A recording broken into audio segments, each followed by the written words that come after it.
इंदिरा गांधी का अब सोने का वक्त हो गया था। बिस्तर पर जाते जाते रात के 12 बज चुके थे। वे इसी कमरे में सोती थीं। 30 अक्टूबर 1984 मंगलवार की रात भी वे इसी कमरे में सोई थीं और ये उनकी आखिरी रात थी।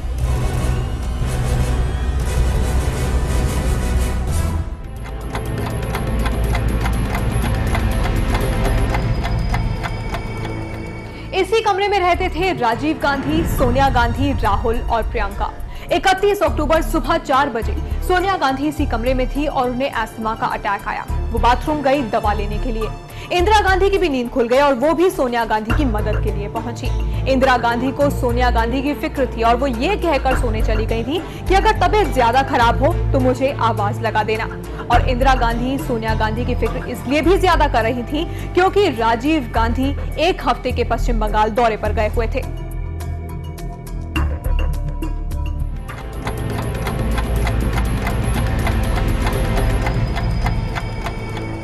इंदिरा गांधी की जिंदगी का आखिरी दिन। उस दिन वो सुबह 6 बजे ही उठ गई थी।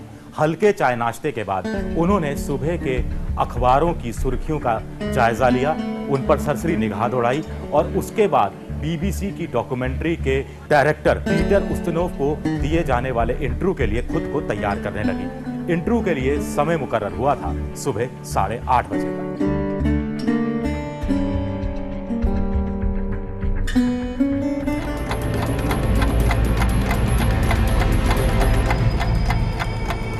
ये था इंदिरा गांधी का ड्रेसिंग रूम। अपने ऊपर बन रही एक डॉक्यूमेंट्री के लिए इंदिरा गांधी पीटर उस्तिनोव को अपना इंटरव्यू देने से पहले ठीक तरह से तैयार होना चाहती थी और यही वजह थी कि खास तौर पर एक मेकअप आर्टिस्ट को बुलाया गया था।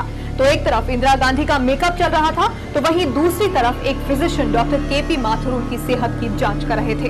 कमरे में मैंने मेकअप करा था, वहाँ मैंने अपनी किट वगैरह खोल के उनसे पूछा भी कि आपके क्या लगाते हैं। मेरे पहले जो मेकअप आर्टिस्ट आते थे कह रहे नहीं आप अपना हिसाब से करिए, आप जो भी करेंगे वो ठीक करेंगे।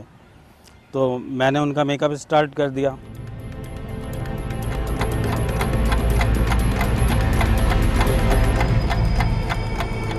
आठ बजते ही हमेशा की तरह इंदिरा गांधी के निजी सचिव आर.के. धवन 1 सफदरजंग रोड प्रधानमंत्री निवास आ पहुंचे।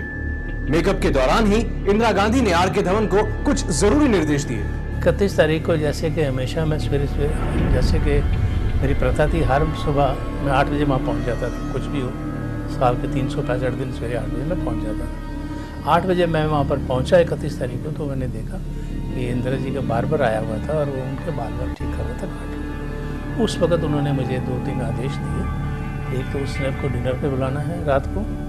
एक प्रेसिडेंट यानी जैल सिंह विदेश गए हुए थे और रात को उसी दिन लौट रहे थे कि उनका समय आने का क्या है।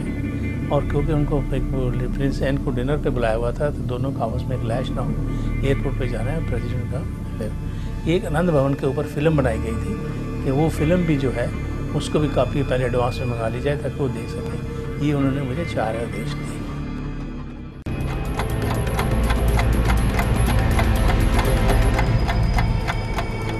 साढ़े 8 बजे आर.के. धवन दोबारा इसी मेकअप रूम में आ पहुंचते हैं।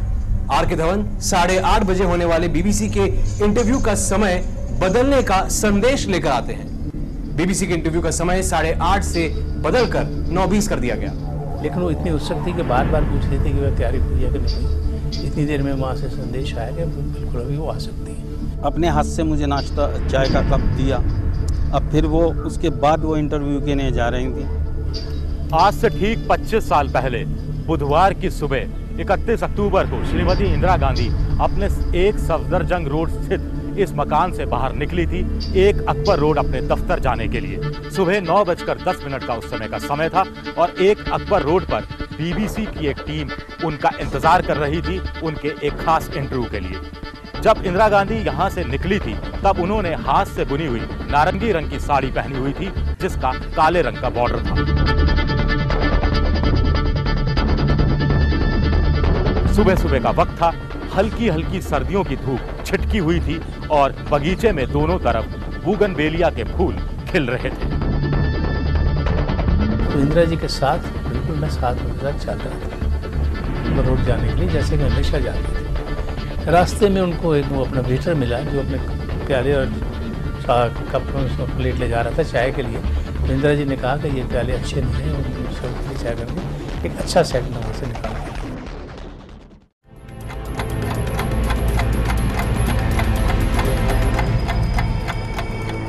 दरअसल इंदिरा गांधी का घर एक सफदरजंग रोड और उनका दफ्तर एक अकबर रोड, दोनों अगल बगल में ही थे, और घर के अंदर से ही रास्ता बना हुआ था दफ्तर जाने का, और इसी रास्ते का इस्तेमाल कर वो रोज़ सुबह दफ्तर जाया करती थी।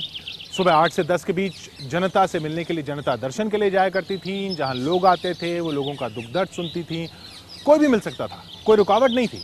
ये गेट देख रहे हैं आप, इन घर और दफ्तर के बीच का ये गेट, इस गेट पर हमेशा सुरक्षा गार्ड तैनात रहते थे, और उनके कमरे से दफ्तर तक की दूरी या इस गेट तक की दूरी कोई 50 मीटर थी।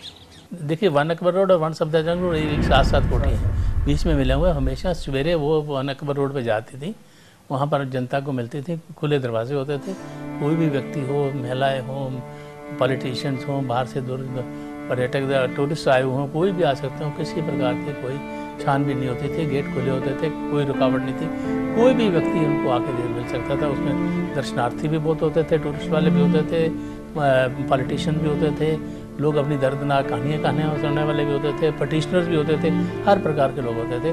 सवेरे 8 बजे से लेकर 10 बजे तक वो रोज़ 2 घंटे वहाँ पर मिलती थी, उसके बाद वो अपने ऑफिस जाती थी। नमस्कार।